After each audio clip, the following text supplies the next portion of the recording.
The NTSB is an independent federal agency that investigates transportation accidents, determines probable cause, and makes safety recommendations to prevent future accidents. And that all starts with gathering factual information by the investigative staff. And that's what we're doing here.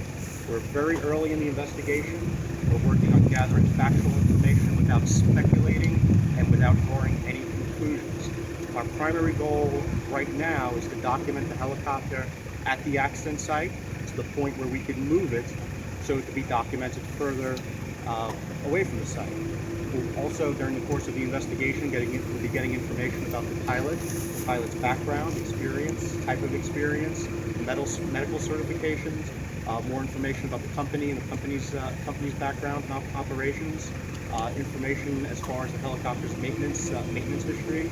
We'll be doing component and subcomponent examinations as necessary. We'll be looking at weather conditions. We'll be interviewing witnesses. We'll be looking to see if there's available radar data, any other communications available. And what we'll do is we'll take the factual information from these areas and others and put it into a comprehensive factual report, which will be sent to the NTSB board in Washington, D.C., and they'll ultimately determine a probable cause. It's a methodical process that will likely take about a year. Now, there will be a preliminary report that will be available by the end of next week. However, that preliminary report is going to have some basic factual information about the initial on-scene activities. It's not going to have a probable cause or other extensive information. We'll just have some of the initial information. That report and all other reports can be found at the NTSB website, which is www.ntsb.gov. As I mentioned, initial time on scene right now has been documenting the helicopter. That's what we're doing. It does appear that the entire helicopter is at the scene. However, it is extremely fragmented due to consumption from post-crash fire.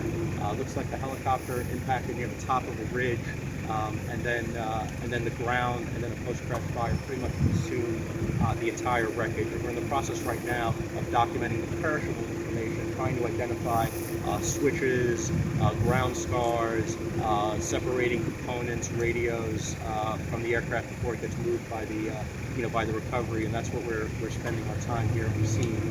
In addition, there was some reports, and it looked like there was a piece of debris that might have been in the nearby river. I think it's called the Pigeon, Little Pigeon River, and the folks from the Pigeon Forge Fire Department are actually waiting in the river right now, looking for parts and recovering the ones that we know about, and actually conducting a search for those parts. And in addition to that, the Tennessee Highway Patrol Critical Incident Response Team and the Pigeon Forge Fire Department and police departments have been immensely helpful, not only with just site security and equipment, but they're also helping out with a 3D scan of the wreckage diagram that they're working on right now.